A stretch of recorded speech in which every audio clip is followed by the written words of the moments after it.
Durga jewellers తెలంగాణలో మొట్టమొదటి factory outlet మన కొత్తపేటలో ఫిబ్రవరి 14న గొప్ప శుభారంభం. కొత్తగా వచ్చిన ప్రభుత్వమే ఏదో తప్పు చేసినట్టు, ఈ తప్పుకు కొత్తగా వచ్చిన వాళ్ళే బాధ్యత అయినట్టు, అదేవిధంగా పదే పదే భాష గురించి మాటల గురించి మీరు ఇట్లా అంటుండ్రు, మీరు అట్లా అంటుండ్రు, మమ్మల్ని గౌరవిస్తలేరు అని ఏదైతే చర్చ జరుగుతుందో, మాజీ ముఖ్యమంత్రి గారు నిన్న నల్గొండ జిల్లాలో వాడిన భాష మీద చర్చ చేద్దామా అధ్యక్ష?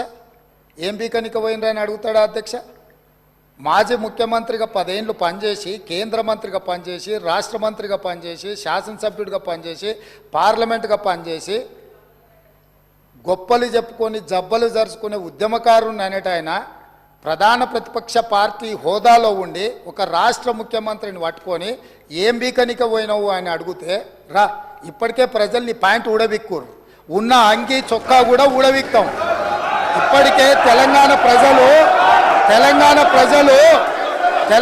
ప్రజలు మొన్న జరిగిన ఎన్నికలలో మీ పాయింట్ ఊడవీకిరు. ఇవాళ ఆ పాయింట్ ఊడవీకితే చెప్పుకునే దిక్కు లేక బొక్కబోర్ల పడితే బొక్కలు ఇరిగినాయి మీకు. అయినా మీ బుద్ధి మారలేదు.